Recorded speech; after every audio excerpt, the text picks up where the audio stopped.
Now, collective trauma is, simply put, the idea that rather than an individual, a whole group, as a group, we face certain experiences. The group can be defined based on your gender, your ethnicity, your religion, or geographical location where you live, right? Age.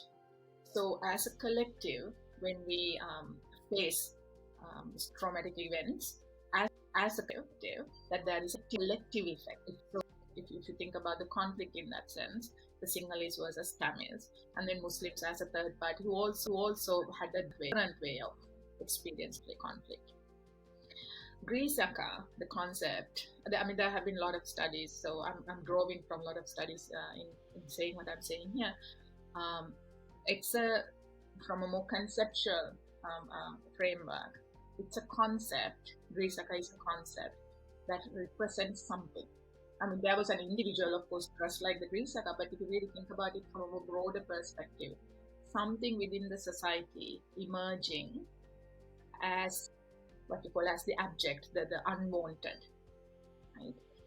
So conflict as something that disrupts established systems, conflict as an occurrence that destroys established values.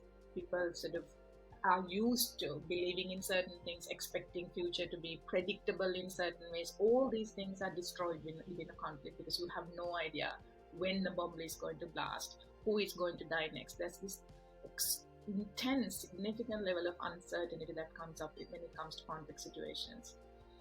When that's the case, everything that is familiar, established systems breaking down, balancing it or compensating for that lack of clarity, lack of predictability, lack of stability, people try to seek some kind of stability in their life against this sort of the instability on their face, almost like it's a day-to-day occurrence, not knowing what is going to happen. So seeking stability in that sense, people do it in all sorts of ways.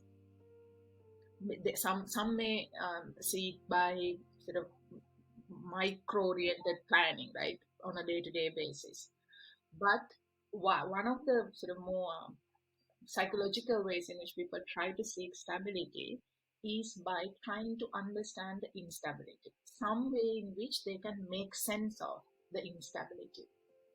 So one of the ways in anthropologically Grease Yaka has been explained is that the concept of Grease Yaka is one way in which people sort of put all these uncertainties into one form. So Grease Yaka stands for that sense of instability, that sense of the need to say, okay, this is the instability, this is the problem, right? Grease Yaka has a representation of that confusion, that sort of discomfort with instability, but now there is a form to it. There is a given expression to it, a word to refer to it.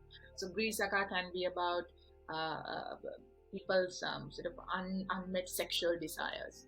Grease Yaka can be about stealing. Grease Yaka can be about psychopathology. All these concepts that sort of unsettle people are then directed towards this one construct, which then we call as Grease Yaka.